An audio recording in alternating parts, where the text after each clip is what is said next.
Fala galera do canal Investidor Nômade, aqui quem fala é Henrique Gais e hoje a gente vai falar sobre a queda das últimas semanas da ação Amer 3 da Lojas Americanas. As ações realmente nas últimas semanas derreteram e eu vou te explicar o porquê depois da vinheta.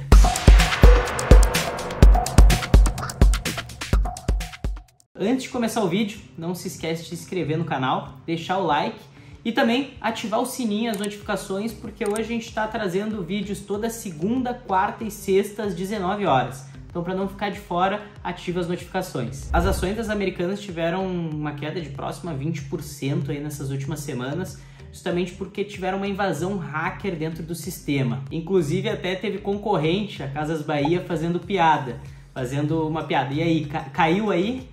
Então, pô, até olha que ponto chegamos, né? E, de fato, a informação foi divulgada pela CVM. Então, a empresa botou na Comissão de Valores Imobiliários, que é o que regula todas as ações, todos os fundos imobiliários. Então, ela comentou com a CVM e a CVM, então, soltou esse relatório que realmente teve essa queda e vai voltar às atividades de forma gradual. Para quem não sabe, a B2W ela é uma empresa que foi fundada em 2006 e ela é pioneira no comércio eletrônico, pioneira no caso no e-commerce. E ela é uma fusão entre Submarino, Shoptime e as Lojas Americanas. A B2W ela é uma empresa de capital aberto, então vocês podem negociar ela na B3 através do código de negociação AMER3. E todos os sites da rede foram afetados, então ficaram 5 dias fora do ar.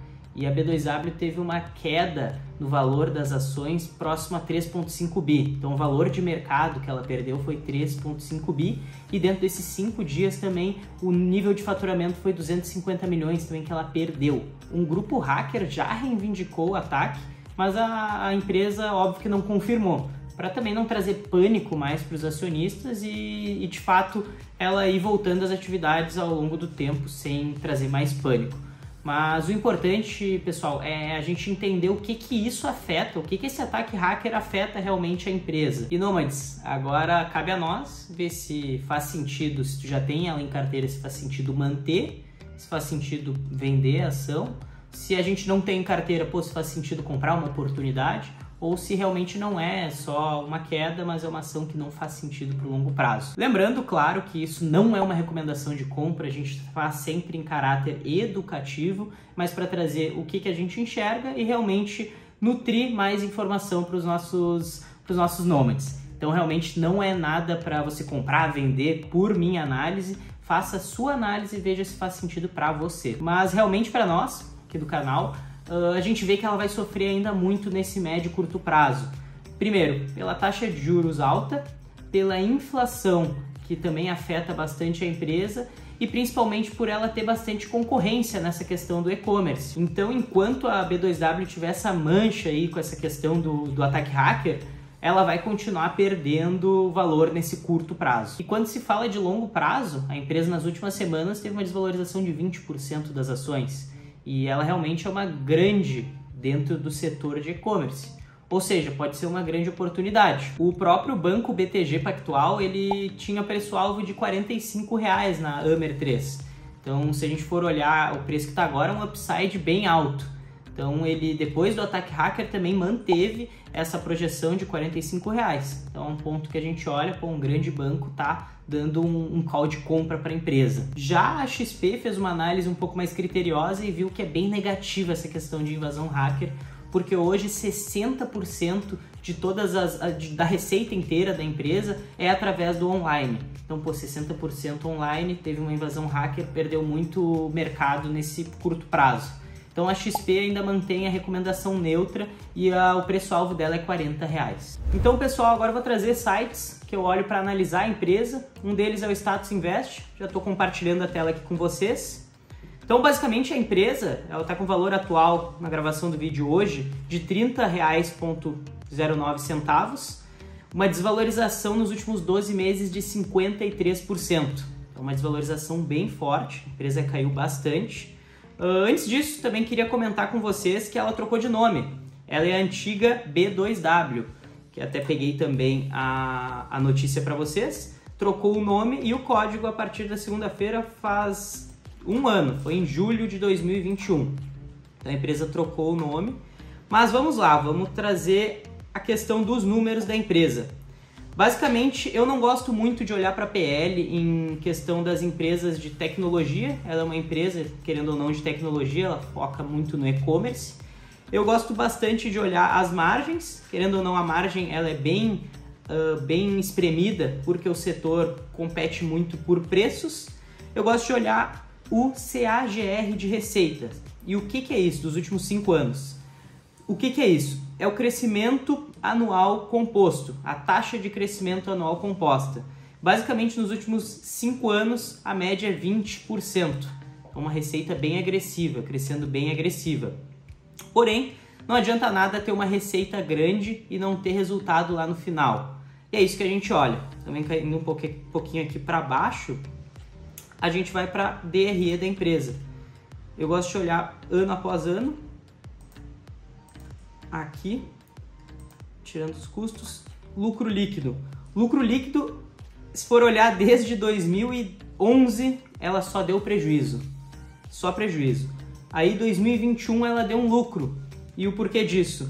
O lucro dela foi justamente positivo devido a juros baixos dentro da pandemia. Então teve um consumo muito grande e a gente viu uma inflação muito alta. Então a linha branca, que é o que ela mais vende, vendeu muito dentro da pandemia. Então o pessoal conseguia fazer empréstimo, conseguia pegar muito dinheiro e de forma barata, né, com taxa de juros a 2%, era muito fácil ter acesso a dinheiro.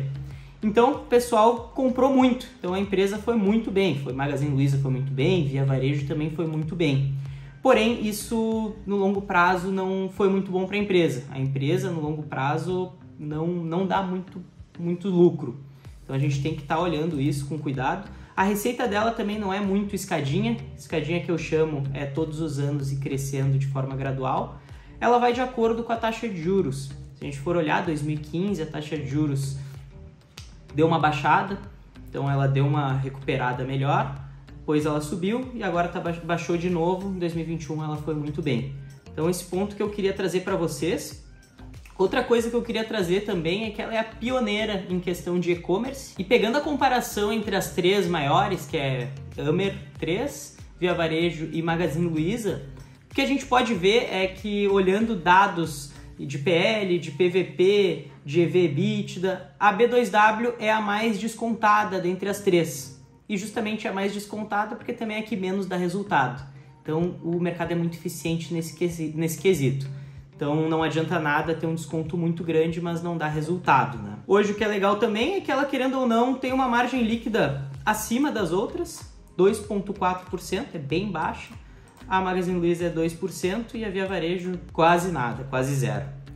Outro ponto que daí eu fico um pouco preocupado é a dívida. A dívida dela é 2,5 vezes, é uma dívida ainda está um pouco saudável, acima de 3 eu já não acho interessante. Mas se for comparar com a Magazine Luiza, a Magazine Luiza quase não tem dívida, tem um caixa muito robusto. E essa é a vantagem, a Magazine Luiza faz muitas aquisições. Então ela cresceu muito em 2020, 2019, 2018, que ela deu aquela guinada. Ela cresceu muito justamente por ter muitas aquisições e focar muito em internet, focar muito no business dela. Já a B2W, por ter uma dívida muito grande, ela não fez nenhuma aquisição. Então ela ficou um pouco parada no tempo nesse quesito. Já olhando aqui ROI também, que é o retorno sobre patrimônio líquido, ela é mais ou menos. Não tem... Como eu falei, o setor ele é bem fraco nessa questão de retornos. A Magazine Luiza ganha também, ganha no ROA, ganha no ROIC. Então a Magazine Luiza hoje é uma empresa mais redondinha. Nas receitas também, no CAGR, que eu gosto de olhar muito, também a Magazine Luiza ganha. Então, hoje, em questão de empresa mais sólida, a Magazine Luiza é a empresa mais sólida. Questão de empresa mais barata, a B2W, a Amer 3, é a empresa mais barata do segmento. E aqui também, como eu comentei para vocês, trazer outro site. Esse site eu fundamentei, eu acho ele um pouco mais limpo para fazer análise. Ele traz os percentuais dos sócios majoritários, traz o tag along, o free float, que é quantas ações tem em negociação no mercado, então de 100%, 62% está dentro da bolsa. E aqui a gente consegue olhar percentual do patrimônio, receita, EBITDA, resultado financeiro, lucro líquido dos anos. E aqui o que eu falei para vocês, o caixa e a dívida. Então ela tem 6,9 bi de caixa, para 12 bi de dívida, ou seja, a dívida líquida sobre a EBITDA 2,6. Então é uma dívida que já está passando um pouquinho do controle, então é bom a gente ficar de olho. E também o ponto da empresa não dar lucro líquido é a questão dos dividendos. Para quem busca geração de dividendos, essas empresas não fazem sentido ter na carteira. Essa empresa realmente é para um crescimento maior no longo prazo. Dividendo ela vai ser difícil de dar justamente porque ela queima muito caixa para reinvestir na empresa. Então, às vezes ela dá um lucro líquido negativo e não vai estar te pagando dividendos. É bom a gente estar olhando isso também. Espero ter ajudado de alguma forma. Essa é a análise que a gente fez da empresa. Eu quero que também vocês comentem, deixem nos comentários aqui se vocês gostaram, se vocês têm lojas americanas dentro da carteira, se vocês acham que é uma boa oportunidade. Então, eu vou ficando por aqui e até uma próxima.